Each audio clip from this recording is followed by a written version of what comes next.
चुका है कि बाबा बालकनाथ को यहां पर जगह दी जानी चाहिए, क्योंकि जिस पद से इस्तीफा सुरेंद्र पाल सिंह टीटी ने दे दिया है हार के बाद, तो बड़ी वजह यहां पर यही बनती है। सुरेंद्र पाल टीटी को आप देखिए कि राज्य मंत्री बनाया जाता है। बाबा बालकनाथ को मंत्रिमंडल में शामिल न किया जाने से भारतीय जनता पार्टी ही नहीं बल्कि कार्यकर्ता भी काफी निराश हताश।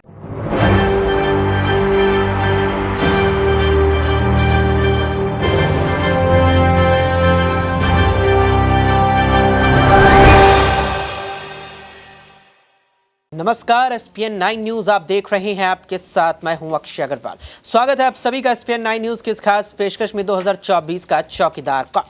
2024 में जिस तरह से लोकसभा चुनावों की तैयारियों में सभी राजनीतिक दल जुट गए हैं, उस सबसे पहले यहां पर राजस्थान की श्री कर्णपुर विधानसभा सीट पर उपचुनाव हुआ और उपचुनाव के जो यहां परिणाम सामने आए वो वाकई में हैरान कर देने वाले थे। जिस तरह से 2023 के दिसंबर में रविवार 3 दिसंबर को राजस्थान की 199 विधानसभा सीटों पर हुए मतदान के नतीजे सामने आए थे, उसने भी वाकई में हर किसी को हैरान किया था। और सबसे बड़ा झटका कांग्रेस और अशोक गहलोत को लगा था, जिसमें भारतीय जनता पार्टी ने 199 सीटों पर हुए मतदान में 115 सीटों पर जीत हासिल करके कांग्रेस को महज 69 सीटों पर सिमेट दिया था।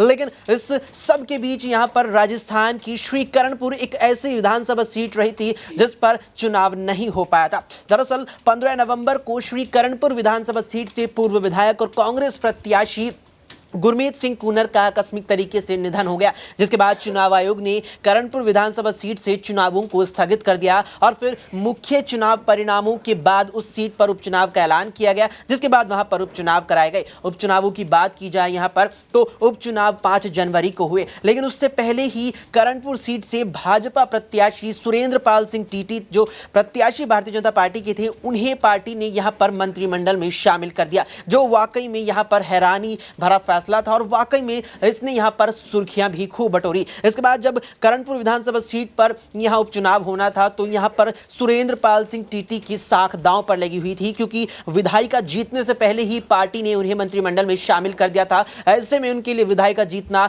कहीं ना कहीं उनकी पगड़ी का भी सवाल बन गया था। लेकिन जब यहां पर चुनाव हुआ, उपचुनाव यहां 5 जनवरी को हुआ और जिस तरह से उसके चुनावी परिणाम सोमवार 8 जनवरी को सामने आए, उसने सुरेंद्र पाल सिंह टीटी को झटका दिया। दरअसल यहां पर कांग्रेस ने स्वर्गीय गुरमीत सिंह कूनर के बेटे रुपिंदर सिंह कूनर को टिकट दिया, जो करीब 12,000 वोट से जीत गए और उसके बाद यहां पर सुरेंद्र पाल सिंह टीटी की विधायिका यहां खत्म होती चली गई। हालांकि वो जीते नहीं थे, लेकिन जीत की संभावना जहां लग रही थी वहां उन्हें हार का सामना करना पड़ा और उसके अगले ही दिन यहां सुरेंद्र पाल सिंह टीटी ने अपने मंत्री पद से भी इस्तीफा दे दिया। इस सब के बीच यहां पर अब कई सवाल हैं जो उस मुद्दे को लेकर लगातार उठ रहे हैं। इन्हीं तमाम सवालों के जवाब न्यूज रूम में मौजूद अपने साथियों से लेंगे। सबसे पहले नाजमीन से मैं सवाल लूंगा कि नाजमीन, सुरेंद्र पाल सिंह टीटी को विधायिका जीतने से पहले मंत्रिमंडल में शामिल किया गया, अब विधायिका हार चुके हैं। सवाल मेरा यहां पर बाबा बालकनाथ को लेकर रहेगा कि बालकनाथ को लोकसभा से यहां पर विधानसभा में लाया गया, जीत भी हासिल उन्होंने की, संसद की सदस्यता से भी इस्तीफा दिलवाया, लेकिन मंत्रिमंडल में शामिल नहीं किया गया। क्या अब संभावनाएं हैं?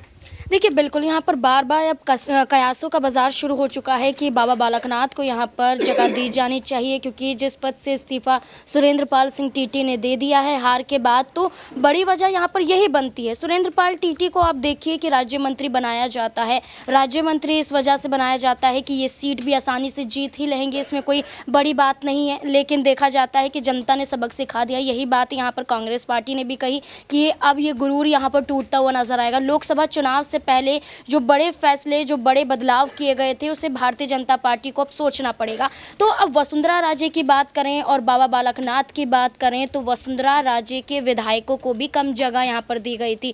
तो ऐसे में हो सकता है कि बाबा बालकनाथ या वसुंधरा राजे के विधायकों को यहां पर तवज्जो दी जाए, लेकिन वसुंधरा राजे से ज़्यादा बाबा बालकनाथ का जिक्र किया जा सकता है, क्योंकि बाबा बालकनाथ जो तिजारा सीट से जीत कर आते हैं, जो मुख्यमंत्री की रेस में नजर आते हैं, मुख्यमंत्री के रूप में ये भी कह दिया जाता है कि हाँ बिल्कुल ये मुख्यमंत्री बनने लायक हैं, वसुंधरा राजे के विकल्प में देखे जाते हैं। मुख्यमंत्री नहीं बनाए जाते, फिर ये कहा जाता है चलिए उप मुख्यमंत्री बनाए जाएंगे, उप मुख्यमंत्री भी नहीं बनाए जाते हैं, दिया कुमारी इनके विकल्प में चुन ली जाती हैं। उसके बाद मंत्रिमंडल का विस्तार और यहाँ पर बाबा बालकनाथ का फिर से जिक्र होना कि बाबा बालकनाथ को तवज्जो दी जाएगी। एक हिंदुत्ववाद का चेहरा है, एक ऐसा चेहरा है जो बिहार, उत्तर प्रदेश और भी राज्यों की राजनीति को साथ सकते हैं, लेकिन बाबा बालकनाथ को वसुंधरा राजे की तरह दरकिनार किया गया। इस नए चेहरे पर भारतीय जनता पार्टी ने दाव नहीं लगा है।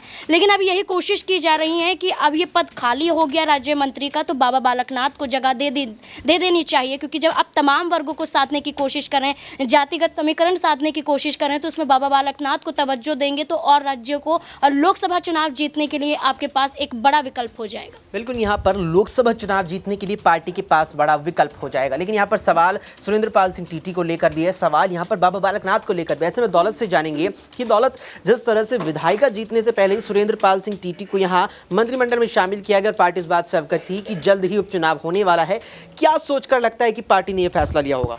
देखिए, कहीं ना कहीं यहाँ पर जैसे जीत, यहाँ पर प्रचंड जीत जो है राजस्थान में पाई, उसके बाद जो है एक आत्मविश्वास यहाँ पर भारतीय जनता पार्टी में आ गया। लेकिन वो अति आत्मविश्वास तब बदला जब उन्होंने उनको यहाँ पर मंत्री बना दिया और ये एक तरह से घोषित कर दिया कि जीतने तो यही वाले हैं। लेकिन जनता ने यहाँ पर कारा जवाब जो है यहाँ पर भारतीय जनता पार्टी को दिया और ऐसे में वो हार जाते हैं। तो कहीं ना कहीं यहाँ पर साख जो है दांव पर लग गई कि जिसको आपने मंत्री बनाया वो तो विधायक भी जो है चुनकर नहीं आ पाया। तो आखिर किस तरीके से बीजेपी की यहाँ पर चीज़ें काम कर रही हैं, यानी अभी अभी आप बहुमत से आए हैं लेकिन एक सीट पर आप इस तरीके से चुनाव हार जाते हैं, तो कई बड़े सवाल ये खड़े कर देता है कि आगे की राह कहीं जो है 24 के लिए मुश्किल ना हो जाए। बिल्कुल, यहाँ पर 24 के लिए जो बीजेपी की आगे की राह है वो मुश्किल ना हो जाए। दिनेश, एक सवाल लेंगे यहाँ पर कि दिनेश, यहाँ पर बाबा बालकनाथ को लोकसभा से विधायिका में लाया जाता है, विधायिका जीत जाते हैं, विधायिका जीतने के बाद सांसद जो उनकी यहाँ सदस्यता थी संसद की, उससे इस्तीफा दिलाया जाता है, फिर मंत्रिमंडल में शामिल भी नहीं किया जाता, जबकि यहाँ पर उनका नाम मुख्यमंत्री के दावेदारों में भी था। क्या वजह लगती है कि पार्टी ने ऐसा फैसला लिया? यहाँ पर भारतीय जनता पार्टी ने जिस तरीके से नेतृत्व परिवर्तन की कोशिश की है, गृह मंत्री अमित शाह कहते नजर आए कि हम नया नेतृत्व तीनों राज्यों में खड़ा करना चाहते हैं और इसी कड़ी में कहीं ना कहीं यहाँ पर बाबा बालकनाथ को जो है मोहताज रखा गया है बड़े पद से। निश्चित तौर पर वो वसुंधरा राजे सिंधिया को टक्कर दे रहे थे मुख्यमंत्री के पद के लिए, उनकी जोर आजमाइश लगातार जारी थी। लगातार लोग कह रहे थे कि बाबा बालकनाथ को मुख्यमंत्री बनाया जाना चाहिए और लग भी रहा था, क्योंकि जिस तरीके से आने वाले वक्त में लोकसभा के चुनाव होने हैं और हिंदुत्व के मुद्दे को बुलंद करने के लिए बीजेपी के लिए कयास लगाए जा रहे थे कि यूपी की तर्ज पर राजस्थान में फैसले ले सकती है। लेकिन यहां से बाबा बालकनाथ को किसी बड़े पद पर आसीन ना करके झटका जरूर दिया है, क्योंकि सांसद के तौर पर उनका इस्तीफा पहले ही मांग लिया गया था। उसके बाद जिस तरीके से जीत हासिल की उन्होंने तिजारत से, एक मजबूत कांग्रेस के प्रत्याशी को वहां पर हराया करीब 10,000 वोटों से और बड़ी जीत दर्ज करके आने के बावजूद बाबा बालकनाथ को मंत्रिमंडल में शामिल न किया जाने से भारतीय जनता पार्टी ही नहीं बल्कि कार्यकर्ता भी काफ़ी निराश हताश है। और हो सकता है कि अब जिस तरीके से सुरेंद्र पाल सिंह टीटी को जो हार मिली है और उनको स्वतंत्र प्रभार राज्य मंत्री बना दिया गया था, उनकी जगह पे बाबा बालकनाथ को कैबिनेट में शामिल किया जा सकता है। एक आखिरी सवाल मैं आपसे लेना चाहूँगा यहाँ पर कि 23 बीत चुका है, 24 आ चुका है, लोकसभा चुनावों की जो उल्टी गिनती है वो शुरू हो चुकी है। लेकिन 199 विधानसभा जीतने के बाद अब जो यहाँ पर श्रीकरणपुर हारी है भारतीय जनता पार्टी ने, क्या इसका मतलब ये निकल रहा है कि 25 लोकसभा जो यहाँ राजस्थान में आती है वहाँ बीजेपी को झटका लग सकता है? देखिए, यहाँ पर श्रीकरणपुर सीट जो है ये कांग्रेस पार्टी का गढ़ माना जाता है। इससे पहले भी जो रुपेंद्र सिंह कुन्नर जो चुनाव जीते हैं, इससे पहले इनके पिता यहाँ से विधायक थे, कांग्रेस पार्टी से विधायक बने, उससे पहले निर्दलीय विधायक बने और यहाँ पर लगातार कांग्रेस पार्टी का दबदबा रहा है। तो ऐसे में आने वाले वक्त में अब ये देखना जरूर रहेगा। और हाँ, पिछले 40 सालों से जो परंपरा चलती आ रही है उसके आधार पर सत्ता परिवर्तन होता है। तो ऐसे में उपचुनाव जीतना यहाँ पर भारतीय जनता पार्टी को हरा करके एक बड़ा कदम माना जाएगा, कांग्रेस पार्टी की एक बड़ी जीत मानी जाएगी, क्योंकि 69 विधायक थे, अब 70 विधायक हो चुके हैं। कहीं ना कहीं जो है गोविंद सिंह डोटासरा भी ये कहते नजर आए कि मेजोरिटी दिखेगी, अब एक और विधायक हमारे खेमे में बैठा हुआ दिखाई देगा।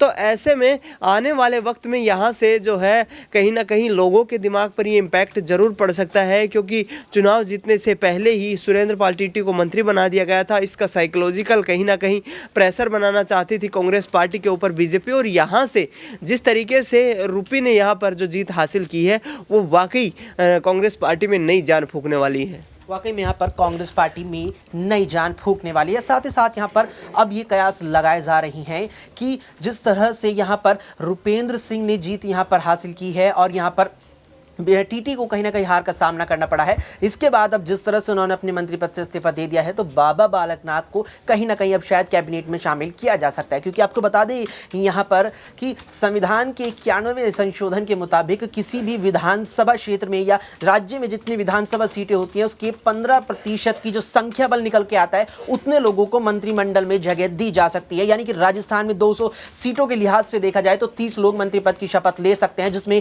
मुख्यमंत्री और 2 मुख्यमंत्री के बाद 27 लोगों को शपथ दिलाई जा सकती थी, लेकिन पार्टी ने 22 लोगों को मंत्रिमंडल में शामिल किया, जिसमें से एक यहां पर थे टीटी, जिन्होंने अब इस्तीफा दे दिया है। यानी कि अभी भी भारतीय जनता पार्टी के पास 4 विकल्प और है, बल्कि 6 यहां पर माफ कीजिएगा कि 6 और लोगों को मंत्रिमंडल में शामिल किया जा सकता है। ऐसे में देखना दिलचस्प रहने वाला है क्या यहां पर अब बाबा बालकनाथ को भारतीय जनता पार्टी भजनलाल शर्मा की सरकार में कैबिनेट राज्य मंत्री या दर्जा प्राप्त राज्य मंत्री की जगह देती है या नहीं।